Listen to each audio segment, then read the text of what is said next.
Hello everyone, I'm Meteorologist Charlie Ironmonger. Thank you so much for joining me today for your 9 a.m. news and weather update from the First Alert Desk. Now we've got news out of ECU where a secret peeping investigation is now underway surrounding Cotton Hall. ECU Police Deputy Chief Chris Sutton tells WITN that on Friday, a student who lives at Cotton Hall was preparing to take a shower in the shower stall when he noticed a hand holding a cell phone near his feet. Before he could get dressed and go after the suspect, the person had left the area, according to police. Now, police also say the suspect entered the building after following another person inside unsuspectingly. This is an ongoing investigation. Anyone with information is asked to contact the ECU Police Department at 252-328-6787.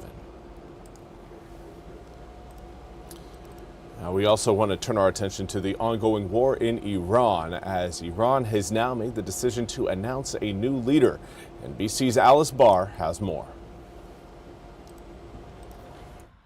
This morning, with the U.S. and Israel still trading heavy fire with Iran, the nation is mourning a 7th American service member who U.S. Central Command says died from wounds suffered during an Iranian attack on Saudi Arabia a week ago.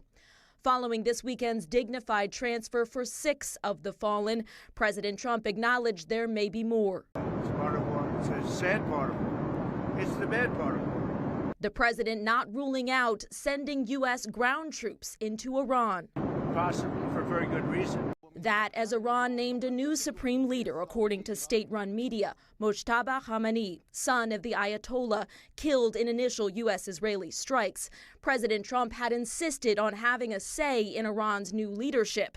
The Iranian foreign minister rejecting that and calls for a ceasefire without a permanent end to the war. Unless we get to that, I think we need to continue fighting for the sake of our people and our security. As the escalating conflict disrupts critical oil channels, the cost of oil topping $100 a barrel for the first time in almost 4 years, with a gallon of gas now up nearly 50 cents in a week on average across the U.S. The administration adamant that'll be short term. In the worst case, this is a week's, this is not a month's thing. We're now seeing the ripple effects of this war with higher gas prices, with declining job numbers. The defense secretary rejecting critics' calls for a clear timeline. You don't tell anybody what your limits would be on an operation. We're willing to go as far as we need to in order to be successful. In Washington, Alice Barr, NBC News.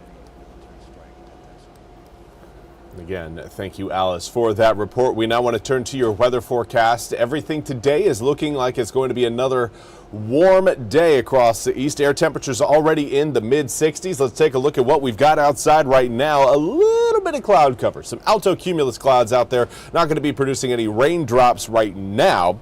Well, we may have a few stray drops at times for today. Now, let's take a look at air temperatures as we are going to remain hot and toasty this week. Right now, most of us in the low to mid 60s, which is pretty much right on par with our average afternoon high. We're getting it early today. Do want to say good morning to Esmeralda along with Sherry. Thank you both so much for joining me over on Facebook. Hopefully you guys have a fantastic start to your Monday. Again, it's certainly a warm start. Now, here's what it feels like outside. Feels like temperatures, not a whole lot of change from your air temperatures, but with humidity, again, as high as it is, that may be changing coming up later on this afternoon. A heat index will certainly be in play at times this week due to the warmer than average air temperatures and the southwesterly winds bringing in additional moisture additional moisture into our air.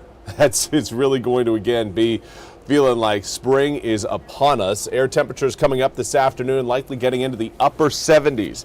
A little bit of cloud cover early on this morning. We'll certainly be giving away to mostly sunny skies later on this afternoon. There may be, again, a chance of a stray drop or two, but not much is planned over the second half of the day. Coming up for tomorrow, again, looking at a little bit of cloud cover to kick things off, likely to do with the higher humidity levels, leading to a better opportunity for some light fog formation and just cloud formation in general But as we heat up, those clouds will burn off. 74 degrees by noon.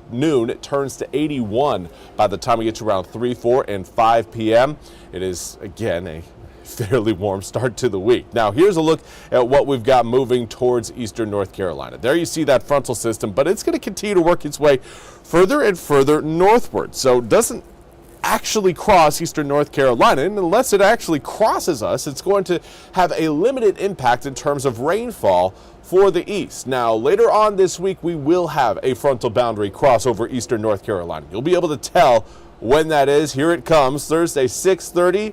Watch all of that drier and colder air move into eastern North Carolina. This is what we've got early Thursday morning, and as we approach your Thursday afternoon, even Friday morning, all of that cold air will have rushed through eastern North Carolina. And that is, again, going to be a strong frontal passage. Timing on that front is going to be key to determining whether or not we could see severe storms out of that. But with that type of change in air mass, some strong storms are definitely anticipated. Again, that's going to be happening on Thursday. Timing of those storms still a little bit up in the air. If it comes in during the mid-afternoon to early evening, our opportunity for severe storms certainly goes up.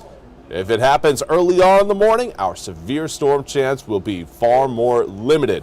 But air temperatures will certainly feel the hit, going from 85 degrees on Wednesday, 69 on Thursday, down to 62 by Friday. Now, we will avoid any sort of frost or freeze. Air temperatures will be dropping down into the upper 30s Thursday night into Friday morning. But we'll be warming right on back up after that. Looking at 70 degrees for Saturday, 75 on Sunday, 76 by the following Monday. Well, that's all we have time for today's 9 a.m. news and weather update from the First Alert Desk. I want to thank you all so much for joining me. We'll be back with more news and weather coming up at the top of the hour. Until then, have a fantastic rest of your Monday.